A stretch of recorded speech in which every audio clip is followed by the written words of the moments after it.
Tengan ustedes muy buenos días. Mi nombre es Marco Antonio Cabana Bautista. Soy médico internista del Hospital Madre Teresa de Calcuta. El tema que hoy les voy a presentar es la enfermedad de Chagas. Como es de ella sabido, haciendo un poco de historia, la enfermedad de Chagas ha surgido en 1907 por el investigador brasileño Carlos Justiniano No Chagas. Este investigador descubre el parásito al estudiar algunos insectos hematófagos, más específicamente el triatoma, que también hay en varias especies que más adelante vamos a mencionar algunas. Este triatoma habita en las viviendas y después para su estudio decide investigar el interior del triatoma. En 1909, este investigador realiza descubre el primer caso humano de esta enfermedad en una niña menor, en una niña de 2 años llamada Berenice. Esta notable genialidad del investigador hace que permita un triple descubrimiento que nos ayuda a identificar la enfermedad, el agente causal y el insecto que transmite esta enfermedad. En Bolivia tenemos ciertas áreas endémicas. Sabemos que Bolivia tiene 1.098.581 kilómetros cuadrados de superficie. Para el censo del 2024 hay un total de 11.365.333 habitantes, es lo que reporta el último censo. Y tenemos un total de habitantes, un 69% eh, son, son urbanos y el resto es de procedencia rural. Está dividido en 9 departamentos, hay 112 provincias, 314 secciones o municipios. El área, los principales indicadores endémicos indica que el área endémica es el 55% y existe 168 municipios afectados. La población en riesgo es de 6 millones. Hay una cero prevalencia del 40% a que estas contraigan la enfermedad. Hay un 9% de que el Chagas sea congénito y el agente o el vector específico es el Triatoma infestans. El Chagas en Bolivia tiene una tasa del 20%. Es la más alta en Latinoamérica. El 60% del territorio endémico está constituido por los departamentos de Chuquisaca, Tarija y La Paz. Como había mencionado, están 168 municipios afectados. La prevalencia infantil constituye entre las edades de 9 hasta los 15 años. Al hablar de Chagas, hablamos también de una enfermedad que también la conocen como tripanosomiasis americana. Esta es una enfermedad transmitida por un insecto que se encuentra en zonas urbanas y rurales, pero especialmente se encuentra en América Latina. Esta enfermedad parasitaria tropical es causada por un protozoario que se denomina Trypanosoma cruzi. Suele afectar tanto el sistema cardiovascular, el sistema digestivo, el nervioso, en algunos casos ya más graves, siendo las alteraciones cardíacas las que más se manifiestan y son las que tienen mayor mortalidad. El agente causal de esta enfermedad es un vector intermediario, lo- eh, que se denomina triatomas. Estos triatominos se conocen 117 especies, están agrupados en 15 tribus y 14 géneros. De esos 14 géneros, 13 géneros y 105 especies se encuentran en América Latina. En Bolivia se han identificado 16 especies, siendo el Triatoma infestans el principal vector y transmisor de lo que es la enfermedad de Chagas. Esta enfermedad de Chagas se va a llegar a infectar más que todo por los tripomastigotes metacíclicos del Trypanosoma cruzi. ¿Ya? Estos se van a encontrar en su materia fecal. En algunas se han adoptado, algunas de estos tripanosomas o triatomas, perdón, se han adaptado a lo que es al domicilio. Las formas más importantes de estos triatomas más domiciliarios son el triatoma infestan, el rotavirus, el profiláxicos y el Pastrongylus megistus. Los que se encuentran, algunos de estos, que están alrededor de las casas son el triatoma dimidiata, el sorbitans y el brasiliensis. Los que no se van a encontrar, o algunos que son de vida silvestre, los que no se acercan a las casas, son el triatoma proctata y el platensis. Este es el platense, es muy diferente, es más chiquito, a diferencia del triatlón festas, que es más grande como vector de Chagas. El reservorio. En términos generales, el reservorio es cualquier lugar, ya sea un ser vivo o animado, donde el agente infeccioso hay una sustancia, donde se almacena o sobrevive y se puede multiplicar el agente que puede causar una enfermedad. En este caso, el reservorio van a ser, puede ser cualquier animal, puede ser las ovejas, los zorros, los perros, los conejos, los animales de granja como el chancho, los gatos, pero al que más afecta esta enfermedad son las personas. El ciclo biológico de esta enfermedad es un poco compleja para que pueda producir enfermedad.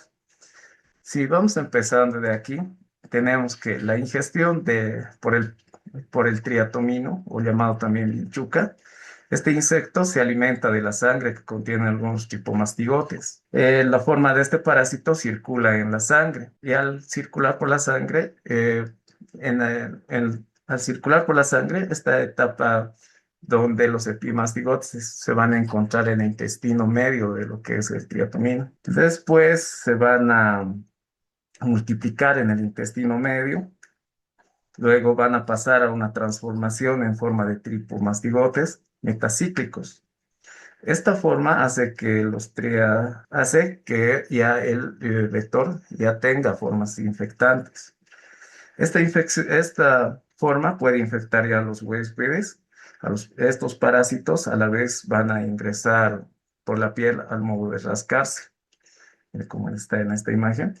Luego de la transformación de los amastigotes dentro de las células, cuando van a ingresar ya a la piel, estos tripomastigotes van a infectar las células, se van a transformar en amastigotes y van a adoptar una forma intracelular, lo cual va a permitir que se multipliquen. Luego de que se van a multiplicar, va a haber una multiplicación celular. Esta multiplicación celular va a producir una transformación en la que se van a transformar en amastigotes y tripomastigotes. Y después de eso van a ingresar en la célula, van a destruir a la célula, se van a volver a reproducir en el ser humano y otra vuelta va a empezar el ciclo biológico de lo que es el Trypanosoma cruzi. En términos generales, hay diferentes modalidades de transmisión del Trypanosoma cruzi. Esta clasificación está basada en lo que es las normas de tratamiento del manual de tratamiento y seguimiento de la enfermedad de Chagas boliviana y lo clasifica en dos tipos, la transmisión vectorial y la transmisión no vectorial. La transmisión vectorial, la no vectorial, va a tener solo se la clasifica por la relevancia epidemiológica que va a presentar este tipo de transmisión. La transmisión vectorial principalmente va a ser eh, eh, va a estar caracterizado porque se va a presentar en zonas endémicas.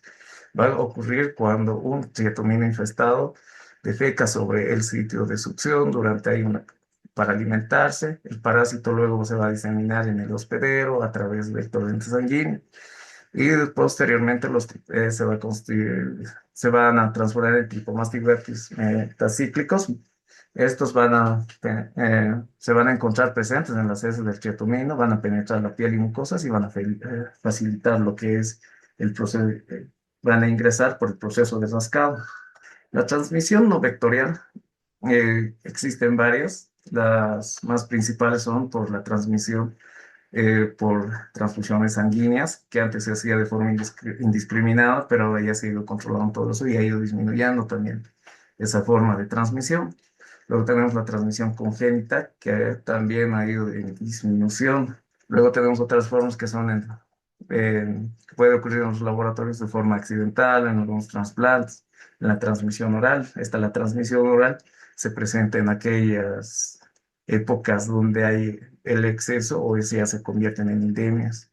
Por error a veces se llegan a comer incluso los propios triatominos. La forma transfusional es la más importante en las zonas endémicas, donde existen algunos donantes que no tienen conocimiento de esa enfermedad y al momento de donar son diagnosticados de la enfermedad de Chagas.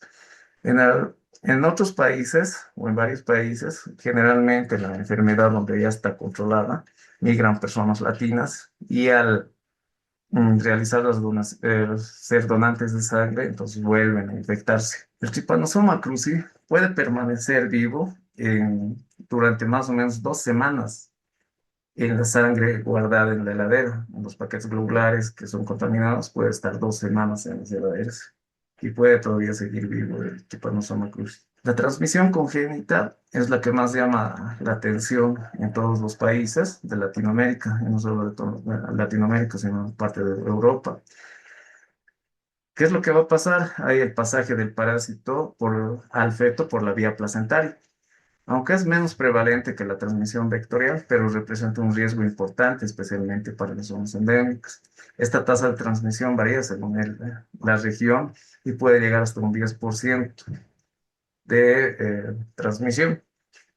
Es un mecanismo que asegura la persistencia de la infección entre aves, entre generaciones.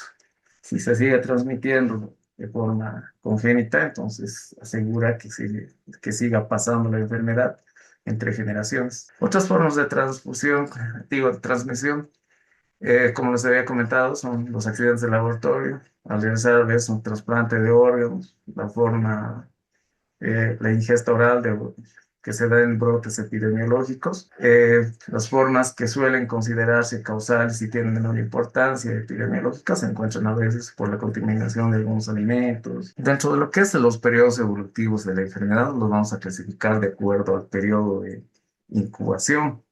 El periodo de incubación tiene un tiempo desde la entrada del parásito al organismo hasta su detección en la sangre.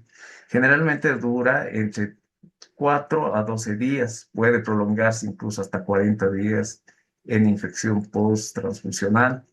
Es clínicamente silencioso, da poca sintomatología.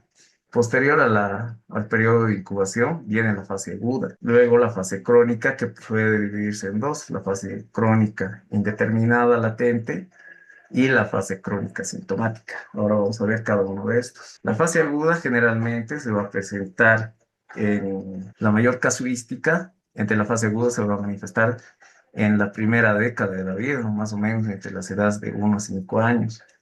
Los amastigotes que van a producir esta enfermedad se van a reproducir dentro de las células y las van a destruir. Tiene un peor pronóstico en aquellos niños o menores de 5 años que ya presenten sintomatología cardíaca, que son pocos, pero hay casos que se han registrado. Esta, eh, este va a caracterizar generalmente la fase aguda por la parasitemia se va a encontrar elevada, va a ser detectable en sangre, va a tener una duración aproximada de 2 a 4 meses. La mayoría son asintomáticos, presentan síntomas inespecíficos. Pueden presentar fiebre prolongada, astenia, anorexia, irritabilidad, dolor muscular, linfadenopatía. Y si es que acude al médico, el médico puede encontrar signos como hepatomegalia, signos de miocarditis. A veces, cuando ya son un poco más complicadas, miocarditis, se puede encontrar algunos signos. Puede haber taquicardia, hipotensión arterial, algunos signos que indiquen que ya está entrando en insuficiencia cardíaca. En casos más graves, se van a encontrar signos neurológicos y se pueden encontrar signos digestivos. Signos neurológicos a que nos referimos de que este parásito también puede producir una meningitis. Y los signos digestivos, pues se puede encontrar inapetencia, vómitos, diarrea. Las lesiones cutáneas, la más característica es el signo de Romaní-Mast, que no es nada más que un edema bipalpebral indoloro, que es unilateral, que se produce en el sitio de infección del triatomina. Además, ocurre cuando hay inoculación en el párpado y en la conjuntiva. Después tenemos la enfermedad de Chagas congénita. Este tipo de transmisión es por vía placentaria, por la madre infectada que le va a transmitir al feto. Representan menos del 50% de los casos, son asintomáticos al nacer, pero puede presentar, en casos de Chagas congénito asintomático, puede presentar bajo peso al nacer, hepatomegalia significativa, un distrés respiratorio, fiebre, meningoencefalitis, algunas alteraciones cardíacas, insuficiencia cardíaca congestiva. La fase crónica indeterminada se va a caracterizar porque no debe haber ausencia de síntomas. Puede haber presencia de anticuerpos específicos, Esta presencia de anticuerpos específicos puede durar entre 10 y 20 años. La persona va a estar asintomática, el paciente es denominado como infectado chagásico. La forma crónica sintomática, que es la que cuando el paciente ya ha tenido o ha tenido mayor sensibilidad a la infección, lo que va a presentar son manifestaciones ya sistémicas o clínicas. Puede presentarse a nivel cardíaco, a nivel neuronal, o también puede ser cardíaco y digestivo, o neuronal y cardíaco, puede ser mixta. Va a existir daños del sistema nervioso, puede haber daños de los músculos estriados, porque el tripanosoma va a ir colonizando, va a ir destruyendo lo que son parte de los plexos, las fibras nerviosas, y va a producir bastante sintomatología dependiendo del área donde se vaya a instaurar. Las lesiones cardíacas en la forma crónica sintomática, ¿qué es lo que va a producir? La forma clínica más importante en Bolivia es la forma cardíaca. Se ha detectado que aproximadamente los departamentos de La Paz, Tarija y Chuquisaca presentan lesiones cardíacas. Las que son por el lado de Tupiza, Potosí, por el lado de Toro, donde existen algunas, eh, donde también existe enfermedad de Chagas crónico, pero son pacientes que presentan eh, formas crónicas, pero con afectación digestiva. Presentan lo que es el intestino chagásico, o lo que llamamos el doble con megacolon chagásico, todo eso. Lo que produce la cardiopatía crónica generalmente va a ser signos de insuficiencia cardíaca. Estos van a ser congestivos, donde va a haber una hepatomegalia, va a haber infiltración yugular, edemas, derrames pleurales. Y al evolucionar la enfermedad, lo que la insuficiencia cardíaca nos va a producir es una muerte súbita. Es una muerte súbita, significativa en personas de edad ya, que a veces mueren jóvenes, pero no todavía jóvenes productivos. Va a presentar arritmias con trastornos de conducción, fenómenos tromboembolíticos, pueden presentar infartos, TBPs y demás. Las manifestaciones digestivas tardías que pueden presentarse en el esófago, la disfagia, la orinofagia, puede presentar hipersibilancias por el medio. Viendo ya las formas crónicas que habíamos visto, vamos a hacer posterior a esa clasificación, vamos a ver cómo se puede diagnosticar la enfermedad de Chagas. Y para el diagnóstico siempre es lo básico, ¿no? Tener antecedente epidemiológico, clínico, y después de realizar los laboratorios. En los laboratorios, ¿qué es lo que vamos a pedir?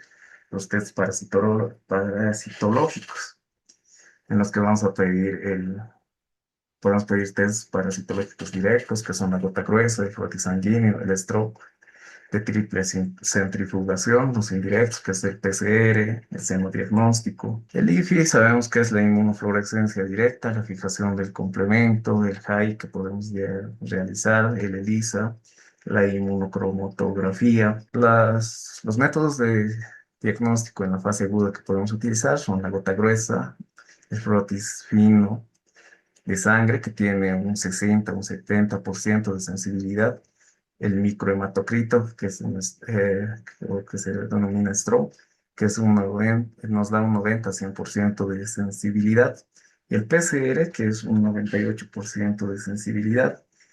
En la fase aguda, lo que si bien habíamos dicho que el parásito existe una parasitemia, entonces en la fase aguda podemos ver directamente en podemos ver los parásitos en la gota gruesa. Pero en la fase crónica, lo que hacemos, anticuerpos. Estos anticuerpos los podemos identificar mediante serologías, como es el IFI, el ELISA, el HAI. Para el diagnóstico en la fase crónica, tenemos que realizar por lo menos dos serologías con dos métodos diferentes, y cuando si es positivo, entonces ya se considera como un caso positivo. El PCR es de escasa sensibilidad. Puede salir positiva, pero confirma que es de enfermedad, pero si sale negativa no excluye que esta persona pueda tener también la enfermedad. Las recomendaciones que se puede realizar y que están dentro de la guía y la norma del manual de la enfermedad de Chagas son las siguientes. Se hace una recomendación de un screening de la enfermedad de Chagas a toda persona gestante, o sea, que venga de área endémica o no, tiene que hacer el screening. Se tiene que hacer un cribado de las personas o de todos recién nacidos que tengan el antecedente de que su madre es infectada. Y también se tiene que realizar el screening a toda persona embarazada. Como les había mencionado, las técnicas de serología convencional positiva en la persona embarazada igual nos da, o quiere decir que es positiva para la infección. Con las dos técnicas permitimos detectar casi un 80-99% de las personas infectadas. Y si es positivo, entonces tenemos que hacer seguimiento del recién nacido. ¿Con qué método se le tiene que realizar el seguimiento al recién nacido? Con el método del microscopio, que es la sangre del cordón, o tal vez, o también con una gotita de talón, ¿no es cierto? Que siempre se pincha. El PCR, que pues, se puede utilizar para el trypanosoma cruzi en estos casos, casi nos da un 98% de sensibilidad. Si sale positivo, se debe realizar tratamiento, pero si sale negativo en el recién nacido, se debe repetir al mes de vida. Y si sale en la segunda prueba, en el mes de vida negativo, entonces se tiene que volver a realizar el, la pruebita a los 7 a 9 meses de vida. Para el tratamiento, tenemos que tomar las siguientes consideraciones. Se debe hacer tratamiento en aquellos pacientes con, que se encuentren en fase aguda de la infección chagásica, que se haya sido adquirido o no, o que se haya transmitido por cualquier mecanismo. La reactivación endógena debido al tratamiento de drogas inmunosupresoras, que es frecuente en aquellas personas que están con inmunosupresión, como es el SIDA, en infecciones recientemente adquiridas que años después se hayan presentado en la fase aguda, en accidentes de laboratorio, en fases crónicas y sintomáticas, antes que lleguen a una forma indeterminada o que presentan aquellos pacientes forma de insuficiencia cardíaca, pero leve en la forma digestiva de la fase crónica, con o sin alteración cardíaca, en aquel procedimiento de trasplante de órganos del donante receptor que tenga que recibir, igual está indicado que se tiene que realizar el tratamiento. Estas son las recomendaciones que realiza la Sociedad Española de la Enfermedad de Chagas.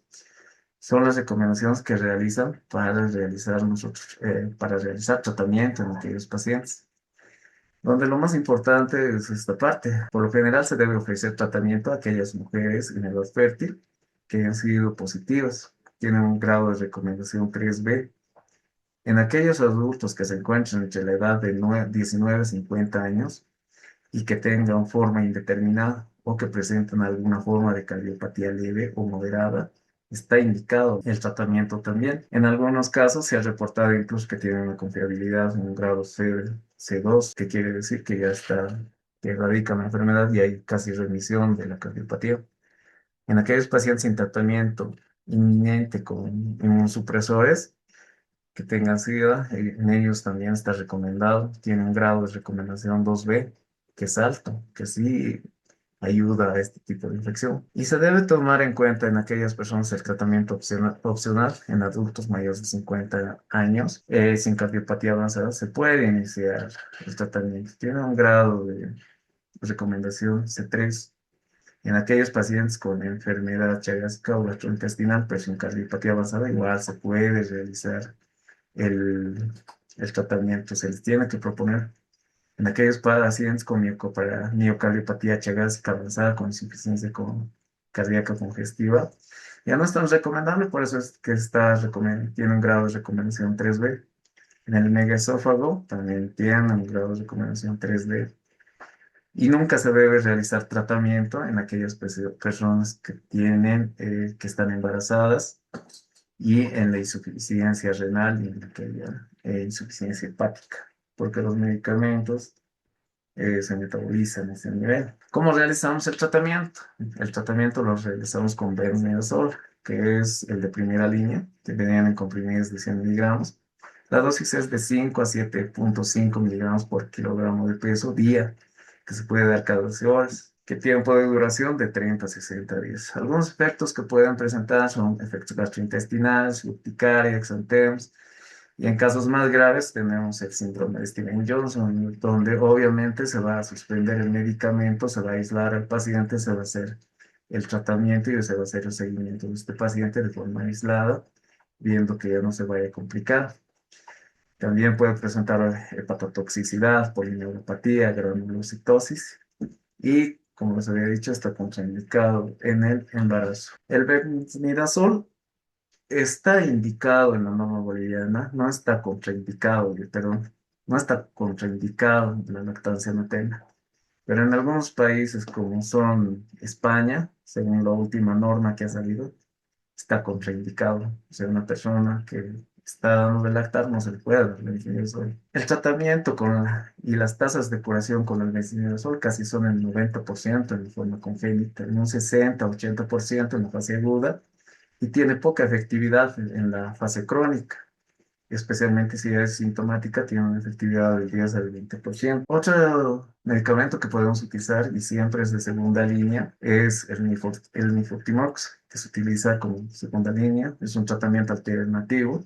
Tiene comprimidos de 30 miligramos. La dosis es de 15 a 20 miligramos por kilogramo peso día en aquellas personas que tienen de 1 a 10 años. Y de 11 a 15 años, de 12,5 hasta 15 miligramos por kilogramo de peso día. Esa sería la presentación.